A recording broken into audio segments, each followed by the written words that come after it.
Bismillahirrahmanirrahim. Bismillahirrahmanirrahim. Assalamualaikum warahmatullahi wabarakatuh. Alhamdulillah wassalatu wassalamu ala Rasulillah wa ala alihi wa ashabihi wa man tabi'ah. Asyhadu an la ilaha illallah wahdahu la syarika lah wa asyhadu anna Muhammadan abduhu wa rasuluhu la nabiyya ba'dah. Allahumma salli wa sallim wa barik ala Muhammadin wa ala alihi wa ashabihi ajma'in. Rabbi shrah li sadri wa yassir li amri wahlul 'uqdatam min lisani yafqahu qawli, amma ba'd. Sidang jemaah salat maghrib dan isya yang dimuliakan oleh Allah Subhanahu wa taala. Kita bertemu kembali pada hari yang berbahagia ini, pada malam ini, setelah menunaikan salat maghrib yang diwajibkan oleh Allah kepada seluruh hamba-hambanya. Maka kita akan coba untuk berniat iktikaf sesaat sambil mendengarkan beberapa penjelasan terkait dengan masalah ilmunya Allah. Pada pertemuan sebelumnya kita sudah membahas sedikit terkait dengan tata cara yang berhubungan dengan mandi wajib dan wudhu. Insyaallah pada malam yang berbahagia ini kita akan menyelesaikan satu tema lagi, yaitu masalah tayammum. Dan setelah itu, karena ini sudah beberapa kali pertemuan tidak ada tanya jawab, jadi saya akan berikan kesempatan untuk tanya jawab. Bapak boleh tanya jawab sampai dengan waktu selesai nanti.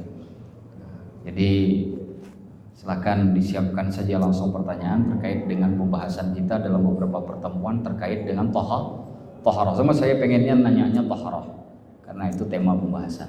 Namun sebelum kita pindah ke tayamum, sebelumnya kita pernah membahas terkait dengan istinsyak. Salah satu sunnah yang selama ini sering ditinggalkan di dalam pengambilan wudhu. Kemarin kita tidak cukup waktu untuk menjelaskannya. Insyaallah saya akan coba membahas pada malam ini. Istinsyak itu disebut dengan istinsyak itu karena memasukkan air ke dalam hidung, lubang hidung. Tapi air tersebut tidak kemudian dihirup saja, tapi juga dikeluarkan. Proses pengeluaran air yang ada di dalam hidung tersebut disebut dengan istinthar. Istinthar. Thar itu TS ya, pakai tha. Jadi istinsyak dengan istinthar. Istinthar itu mengeluarkan air dari hidung. Nah, begini cara melakukannya. Ketika kita masukkan air ke dalam hidung, itu kita gunakan tangan kanan. Lalu ketika kita keluarkan, kita gunakan tangan kiri. Ditekan di bagian hidung atas, kemudian sambil disemprotkan airnya keluar kembali supaya insya Allah lega setelah itu. Hanya saja memang sebagai informasi bagi yang tidak biasa, biasanya akan pusing. Maka saya sarankan kalau yang punya penyakit apa gitu segala macam, kalau di awal-awal tuh mendingan ketika memasukkan air tuh sambil duduk, jangan berdiri. Takut jatuh. Saya pernah dulu awal-awal itu ketika memasukkan air hidung itu semuanya hitam tuh di depan buram, jadi tidak bisa lagi menghilai. Nah, itu kalau memasukkan air hidung. Tapi insya Allah setelah itu enak banget, pikiran gak enak segala macam itu. Jadi kalau punya masa atau waktu yang banyak untuk berwudu, mengurusnya digunakan karena hukumnya sunnah.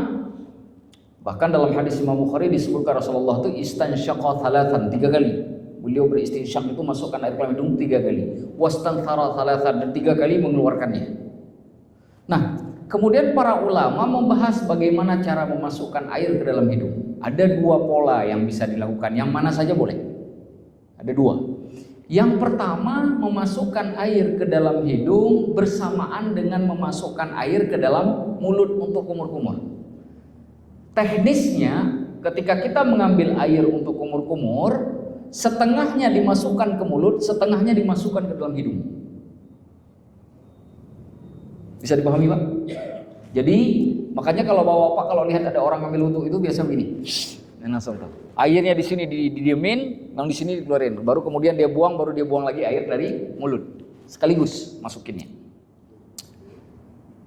Saya tidak tahu apakah dari sisi kesehatan itu bagus jika dimasukkan berbarengan atau bagus jika terpisah. Itu saya tidak bisa jelaskan dari kesehatan.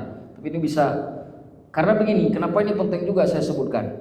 Pengalaman saya pribadi, kalau saya masukkan sekaligus, itu kayaknya tekanan pada saraf itu lebih kuat.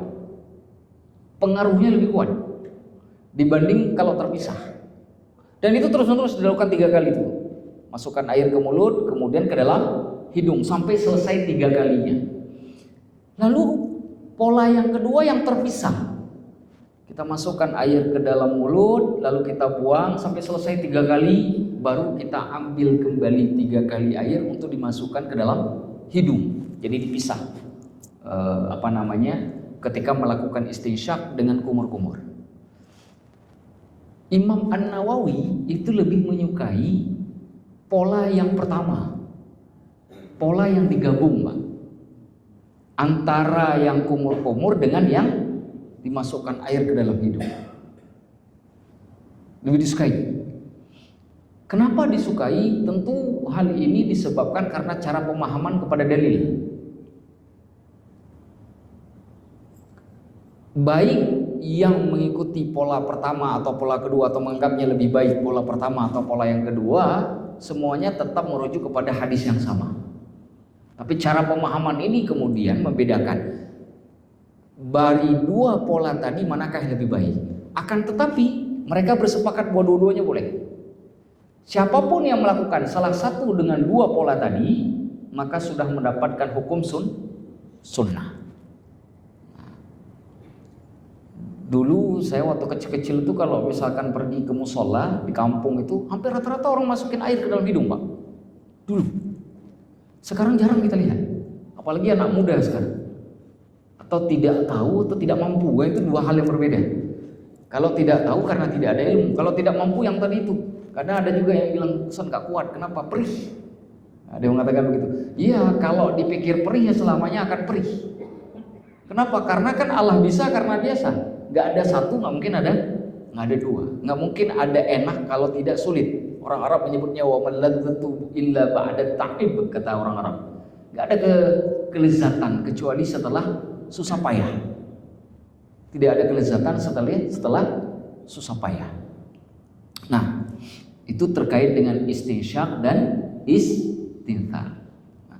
Ustadz, apakah ini hanya berlaku untuk orang muda saja atau semuanya, termasuk yang sudah tua? Termasuk semuanya, tanpa terkecuali, kecuali bagi orang yang memang punya penyakit khusus atas dasar petunjuk dari dokter.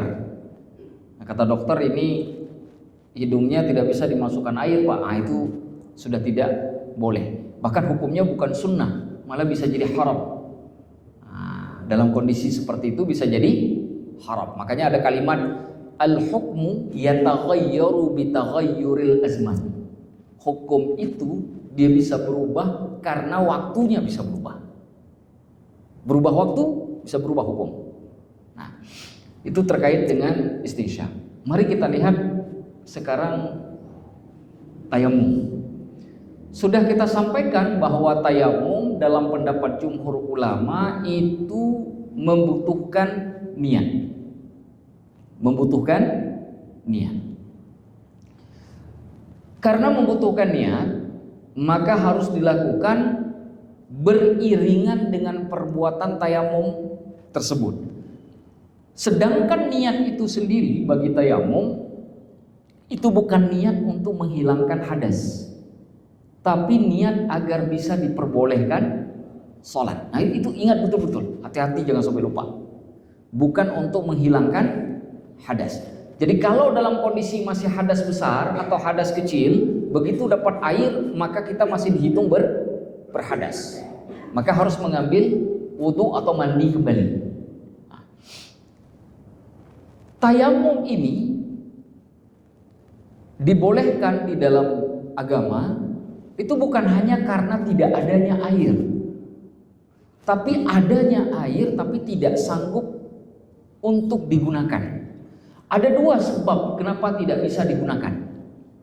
Satu disebabkan karena uzur, bisa karena sudah sakit, atau karena keterbatasan air.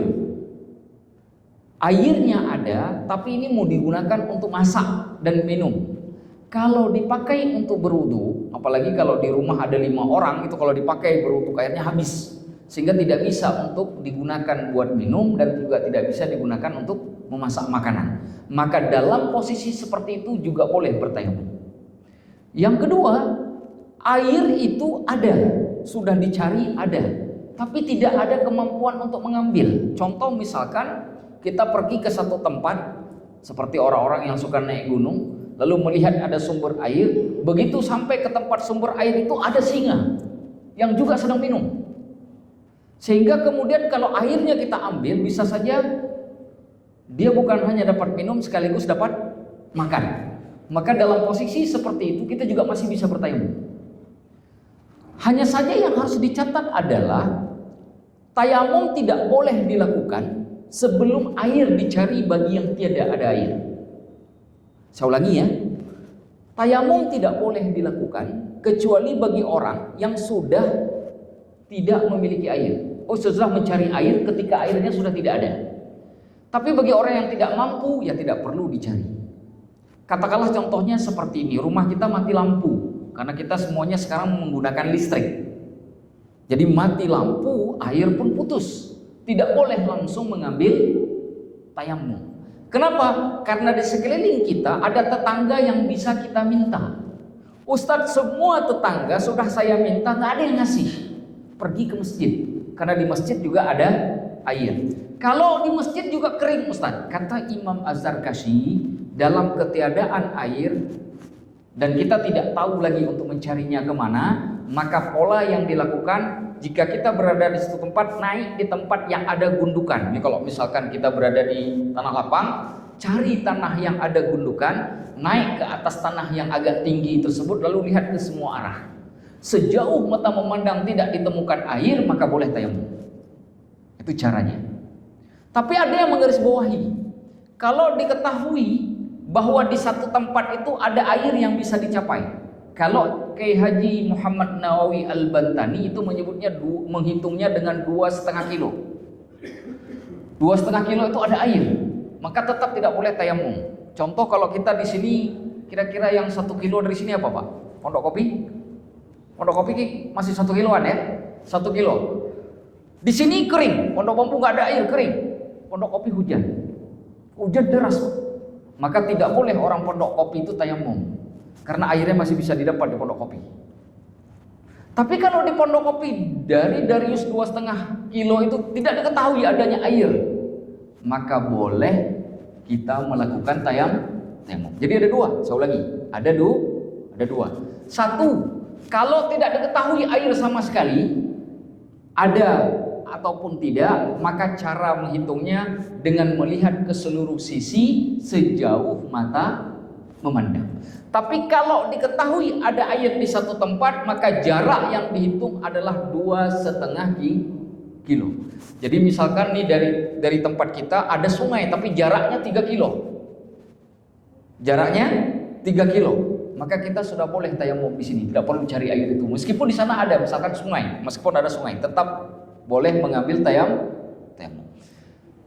Para ulama mutaakhirin menambahkan begini, ukuran tersebut jika kemudian tidak bisa dicapai dengan mudah, seperti orang tua yang sudah sepuh, 2,5 kilo bagi orang tua yang sangat sepuh kan susah sekali itu jalan Pak, maka dia boleh menafikan yang hukum 2,5 kilo, cukup menggunakan hukum yang melihat ke sekitarnya dari semua sisi sejauh mata memandang. Jika tidak air, dia boleh bertayamum. Nah, jadi itu konteks hukum-hukum yang berkenaan dengan kapan bolehnya kita mengambil tayamum. Nah, rukun tayamum itu hanya 4 saja, Pak. 1 tadi niat, sudah kita bahas di awal. Yang kedua membasuh wajah, yang ketiga membasuh tangan sampai dengan siku, yang keempat tertib. Tertib itu artinya tidak boleh dibolak-balik. Harus muka dulu baru tangan sampai dengan siku. Cara melakukannya, saya praktek. Cara melakukannya tidak perlu menyapu bagian anggota tayamum tersebut berkali-kali, cukup 1 kali saja. Saya ulangi ya, tidak perlu menyapu bagian tayamum tersebut berkali-kali, cukup satu kali. Bagaimana caranya? Bapak ambil debu, gak usah banyak-banyak, sedikit aja debunya. Ya. Kemudian gelar, boleh di plastik, boleh di kertas koran, boleh di lantai. Yang penting tempatnya itu suci, ya. Tempatnya suci, debunya juga suci. Takkan. Bapak taruh debunya. Ingat ya, debu yang dipakai itu adalah kalau dalam bahasa fikih itu tanah yang berdebu. Tanah yang berdebu. Nah, yang kira-kira kalau ditepuk, Pak, semua telapak tangan kita dari 2 telapak tangan ini itu mengenai debu tersebut. Nah, kita letakkan, lalu kita pukul. Nah, itu bisa langsung diusap. Cuma kan kadang-kala kalau di tempat kita ini kan banyak pasir-pasir kecil. Apalagi kalau orang punya jerawat, kalau langsung diusap takutnya cepat sembuh itu jerawatnya. Ya kan? Nah, caranya ya ditepuk saja dulu. Ditepuk itu tujuannya supaya yang kasar-kasar tadi itu jatuh. Oh, Ustaz gak habis jatuhnya, boleh ditiup. Boleh ditiup. Kalau kita praktek lengkapnya begini. Sekali aja. Ini masih ada debunya, Pak. Debu yang ada di tangan ini langsung kita usapkan ke wajah. Ingat, wajah itu ada ukuran yang sudah kita bahas minggu kemarin. Jadi kita bagi tangan kita. Kita bagi begini, Pak. Bagi tangan kita begini. Sudah? Begitu turunkan langsung seperti ini. Sudah, 1 kali saja. Saya ulangi ya. Bapak boleh mau ikut? Boleh. Itu sebagai latihan-latihan saja ya. Tepuk. Lalu kita tepuk lagi seperti ini. Tiup. Bagi tangannya. Ingat, harus mengenai semua ini ya, Pak. Bagi begini. Dibagi. Ya. Turun.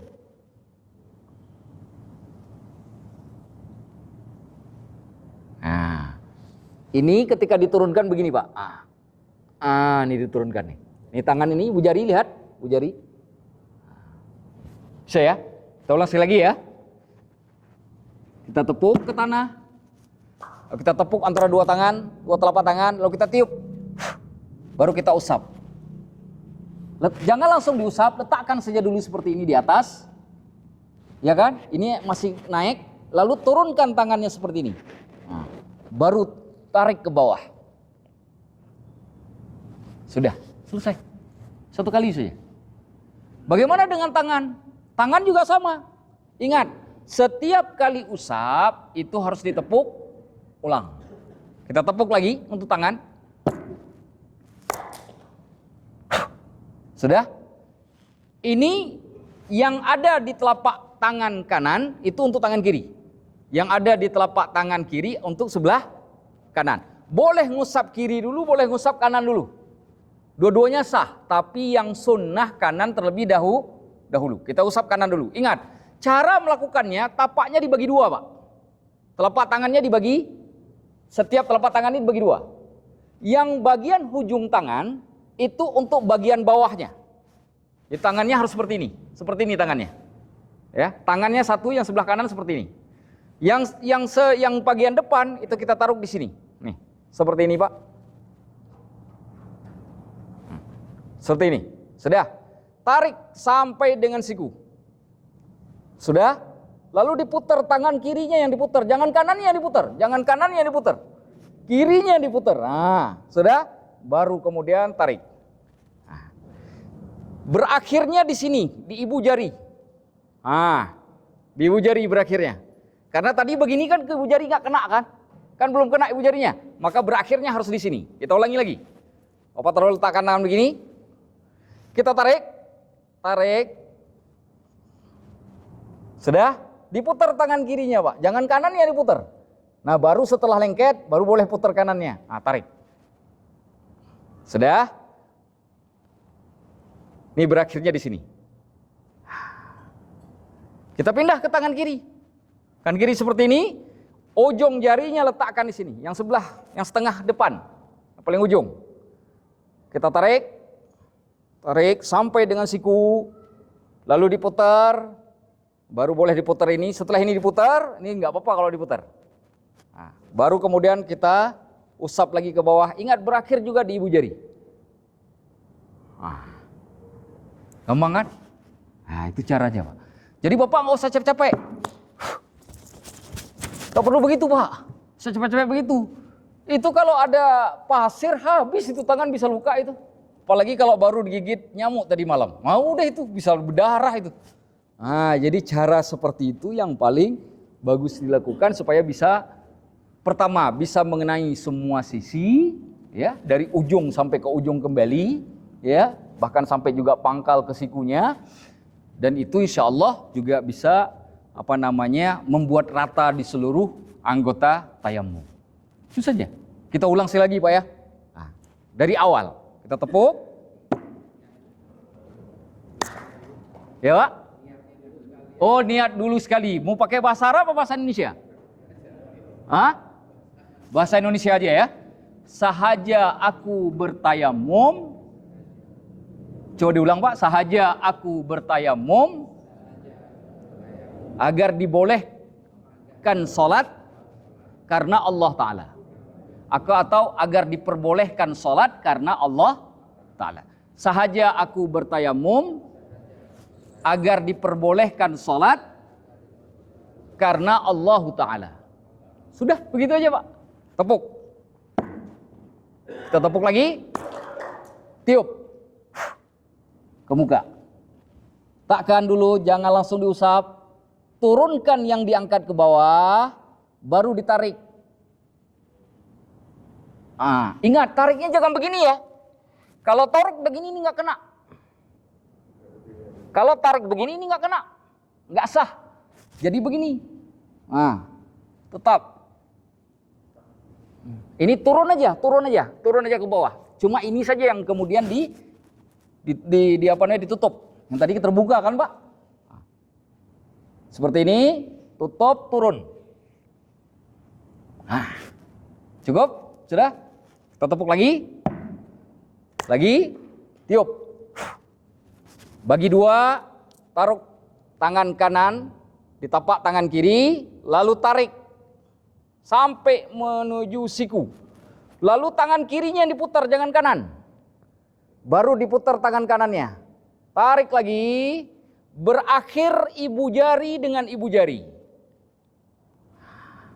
Sudah? Ini masih ada debunya karena belum dipakai. Pindah ke sebelah kiri. Tarik sampai dengan siku, diputar, baru kemudian terus sampai ketemu ibu jari dengan ibu jari. Selesai, Pak. Sudah selesai tayamum. Ustaz, bagaimana kalau kita mentayamumkan orang sakit? Sama, persis seperti itu. Jadi kalau Bapak ingin tayamumkan yang sebelah kiri, Bapak berdiri di sebelah kiri. Tangannya ada yang diangkat sedikit, lalu kemudian Bapak bisa menggunakan pola tadi. Bisa dipahami? Satu hal yang harus dicatat pada tayamum. Tayamum jika punya jam, punya cincin, atau apapun, gelang atau apapun, wajib dilepas. Saya ulangi, hukumnya wajib dilepas. Tapi kalau wudhu tidak wajib. Kenapa wudhu tidak wajib? Karena wudhu menggunakan air yang dapat mengalir. Sedangkan tayamum menggunakan debu, dan debu itu tidak mengalir. Maka wajib melepas jam tangan, cincin, gelang, atau apapun. Bisa dipahami Pak? Baik. Itu terkait dengan tayamum. Lalu timbul pertanyaan terakhir. Ustadz, saya lagi sholat dengan menggunakan tayamum. Di tempat saya tidak ada air. Lagi sholat turun hujan. Lagi sholat. Baru rakaat 3, saya sholat isya. Rakaat ketiga hujan turun. Saya tayamum karena tidak ada air. Apa saya lanjutkan atau saya batalkan karena saya harus ngambil air? Bagaimana kira-kira jawabannya? Nah, ini ikhtilafnya para ulama. Apa yang kita lakukan, Pak? Diteruskan. Diteruskan. Betul, Pak? Ada satu hadis Nabi SAW. Bisa dilihat dalam kitab Bulughul Maram. Dinukilkan oleh Ibnu Hajar Al-Asqalani. Jadi ada cerita 2 orang sahabat Rasulullah itu melakukan perjalanan. Di jalan kehabisan air. Pas udah di jalan kehabisan air, sholat. Ketemu air. Yang satu nurusin sholat, yang satu ngambil air.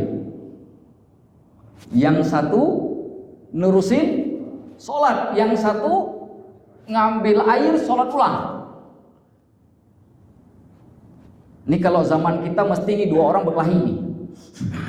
Zaman kita nih, ini kalau zaman kita Pak, ini 2 orang ini mesti berkelahi nih. Kamu nih nggak benar, kamu yang nggak benar, kamu yang nggak benar, pasti begitu tuh zaman kita. Tapi sahabat nggak begitu. Sahabat mengamalkan fas'alu ahla dzikri in kuntum la ta'lam. Pulang keduanya ke Madinah, nanya ke Nabi, ya Rasulullah, nih kami ini lagi dalam perjalanan. Air habis, kami tayamum. Nih saya ya Rasulullah, ketika lagi sholat ketemu air, saya ngerusakin sholat. Saya ngambil wudhu pulang buat sholat. Ini teman saya ya Rasulullah, lanjut saja sampai dengan selesai menggunakan tayamum. Bagaimana sholat kami berdua ya Rasulullah? Nabi sambil tersenyum noleh ke arah yang enggak ngulang, yang tidak mengulang. Kata Nabi kepada sahabat tadi, laqad asabtas sunnah. Yang kamu lakukan melanjutkan sholat tidak mengambil air kembali itu sudah sesuai dengan sunnah, kata Nabi. Kata Nabi. Lalu Nabi noleh ke yang mengulang. Wa inna laka ajrain. Sedangkan kamu dapat 2 pahala, kata Nabi. Ngulang. Yang enggak ngulang sudah benar. Yang ngulang dapat 2. Dapat 2. Dikali 2. Kata Nabi. Sehingga kemudian para ulama membahas tentang masalah ini. Kata para ulama begini, kalau ketemu airnya habis selesai tayamum belum sholat, itu wajib ngulang. Saya ulangi ya, kalau ketemu air sudah selesai tayamum, sudah berdiri baru niat, belum takbir, itu wajib ngulang ngambil wudhu. Tidak sah kalau dilanjutkan, karena dia belum sholat. Kalau dia ketemunya setelah sholat, maka sudah sah sholatnya dengan tayamum. Kalau sedang melakukan sholat, mereka berbeda pendapat. Kalau dalam mazhab Syafi'i ada yang berpendapat begini, dilihat tempat itu tempat yang banyak air atau tidak, itu ilahnya. Karena cerita di Arab airnya nggak banyak. Kalau di tempat itu lazim adanya air, maka wajib membatalkan sholat. Kalau tidak dibatalkan, sholatnya tidak sah. Gitu. Kalau tempat itu tidak lazim adanya air seperti di Arab dan Afrika, maka boleh tidak membatalkan sholat, tapi melanjutkan sampai dengan selesai menggunakan tayamum. Paham? Kira-kira negeri kita cocoknya yang pertama apa yang kedua? Yang kedua, yang lanjut saja. Ya gitu kira-kira ya. Nah, itu dalam mazhab Syafi'i. Mudah Pak memahaminya? Mudah ya? Alhamdulillah. Nah, baik, saya kira sudah selesai bab hukumnya. Kalaupun masih ada waktu lebih kurang 16 menit. Nah, banyak insya Allah bisa 3-4 pertanyaan. Kalau tidak terlalu panjang-panjang bisa kita jawab. Saya persilahkan kalau ada Pak.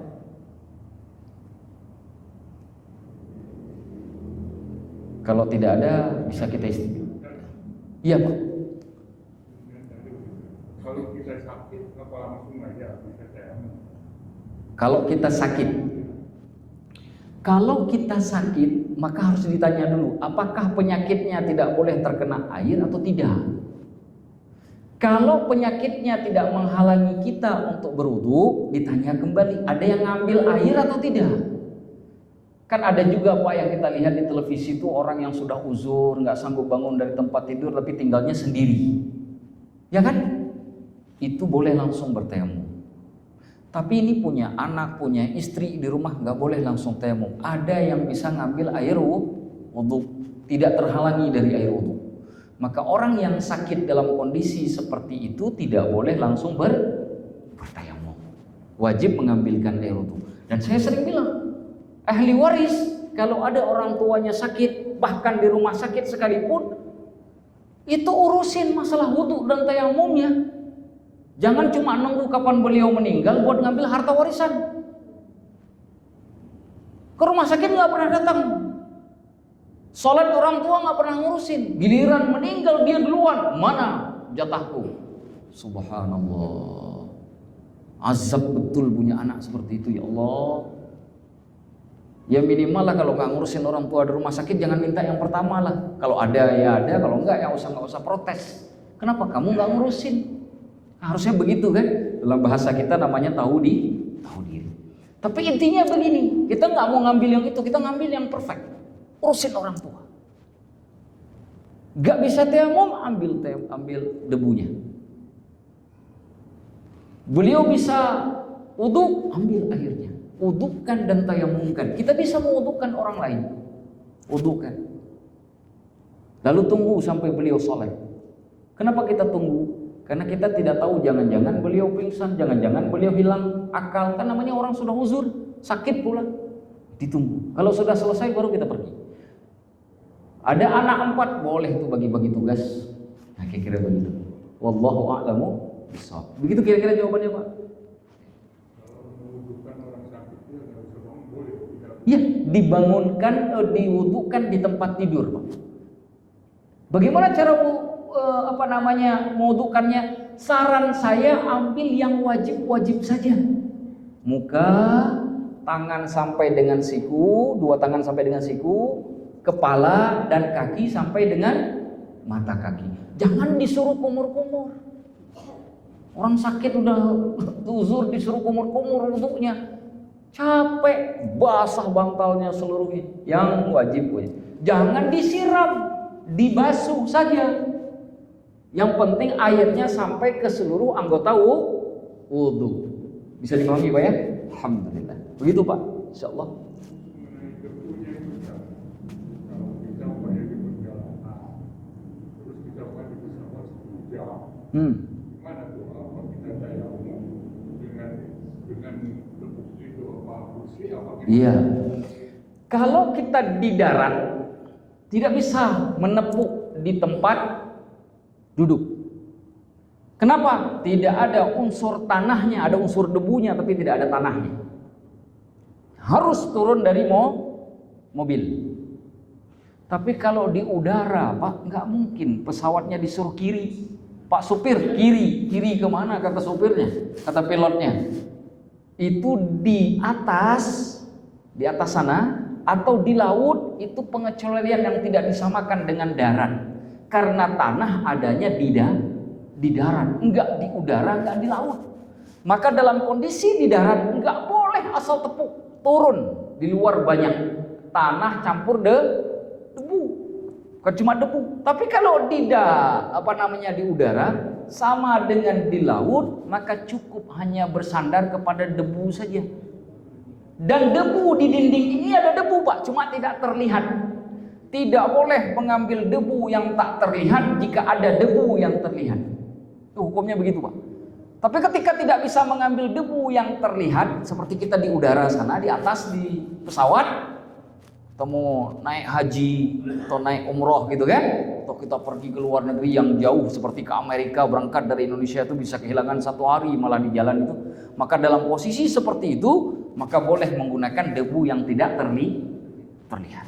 Itu cara melihatnya begitu.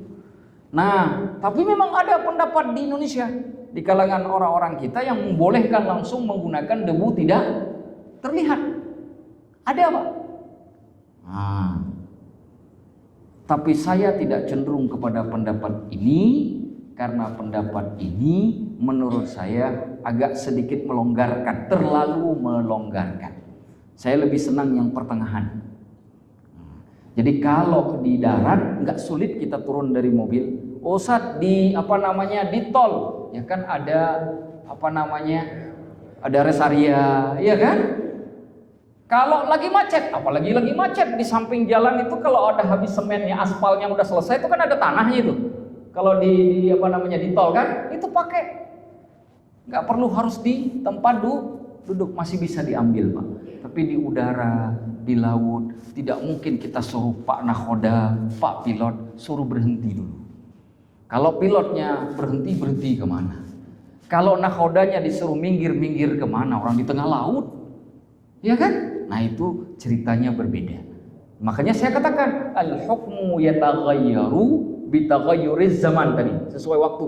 Maka al-hukmu juga yataghayyar, berubah bitaghayyuril makan, karena ada perbedaan tempat. Makanya di Masjidil Haram tidak ada sholat tahiyatul mas. Kenapa? Karena tawaf. Tapi di masjid Pondok Bambu mesti sholat tahiyatul masjid. Jangan, saya nggak mau sholat tahiyatul masjid, mau tawaf saja. Tawaf di mana? Di Pondok Bambu. Berubah kan hukumnya Pak? Beda tempat, beda hukum. Nah, itu harus dipahami. Begitu kan kira-kira Pak? Sudah saya jelaskan tadi, boleh. Nah, sudah saya jelaskan. Ada lagi Pak? Silakan.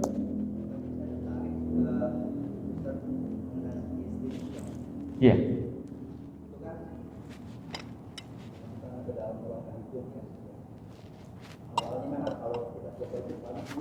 Iya.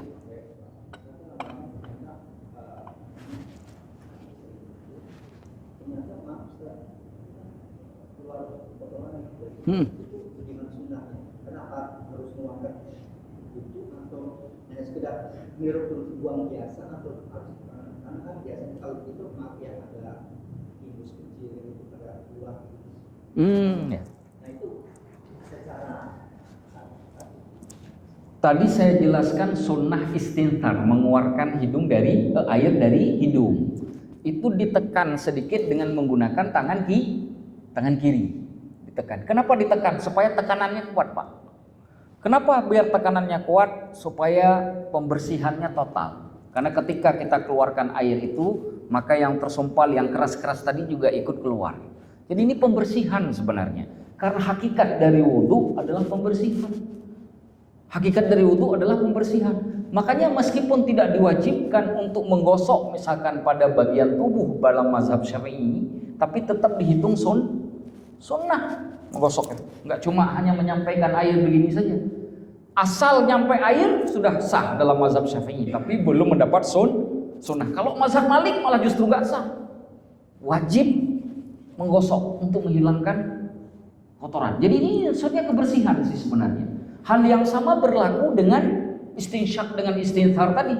Maka ditekan supaya mengeluarkan. Kenapa 3 kali? Supaya pembersihannya maksimal.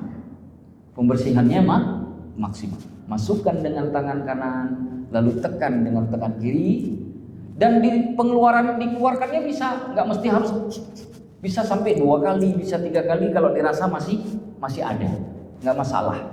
Nah, jadi tidak diharuskan harus satu kali saja Pak untuk mengeluarkan. Kalau hirup 1 kali, mengeluarkan boleh berkali-kali untuk 1 kali hirup. 1 saja. Nanti diulang sebanyak 3 kali. Ya, dihirup 1, diulang 3 kali. Gimana Pak?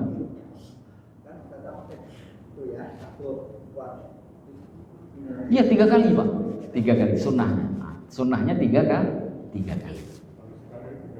1 kali itu juga boleh Pak.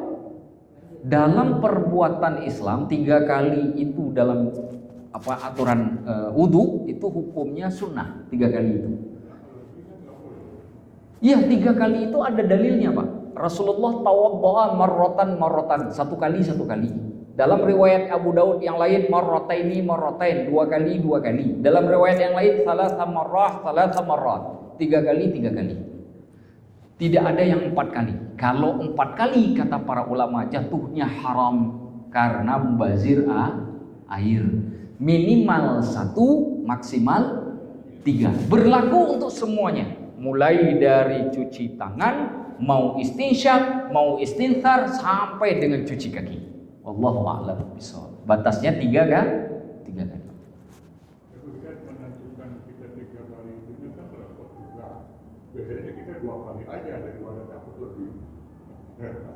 Takutan kelebihan seperti air kan. Ya kita udah begini. Takut tidak ada yang nggak kena. Takut Itu yang tidak kena itu tidak dihitung. Bapak cuci tangan, nggak nyampe siku yang pertama, nyampainya cuma sampai di sini. Itu tidak dihitung 1 kali. Dihitung 1 kali itu sempurna terkena semua bagian.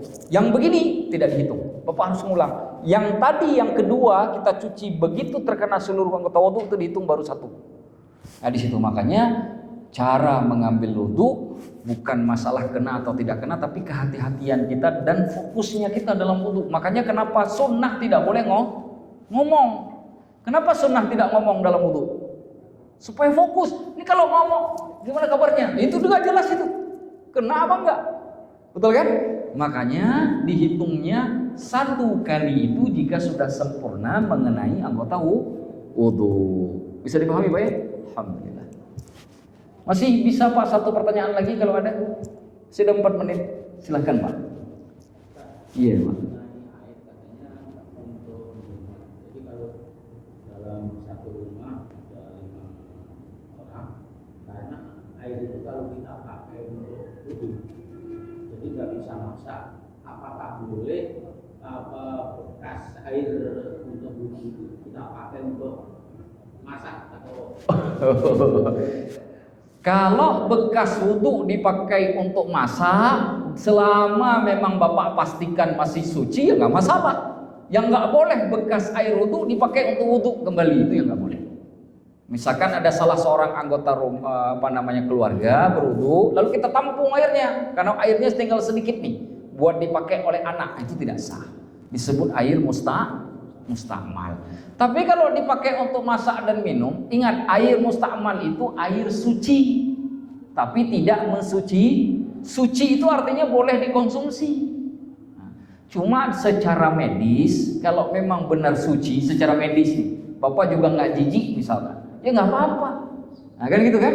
Cuma secara medis saya tidak bisa ngomong karena yang tahunya pasti orang laboratorium kan, itu harus dibawa ke laboratorium nih, kira-kira nih waktu saya cuci daki-daki saya ini ada ada kuman atau tidak kan itu. Nah itu saya tidak bisa bicara tentunya. Nah itu bagi yang sedikit. Tapi kalau memang tidak cukup, mengambil air yang sedikit tidak akan membuat kita cukup untuk minum dan masak.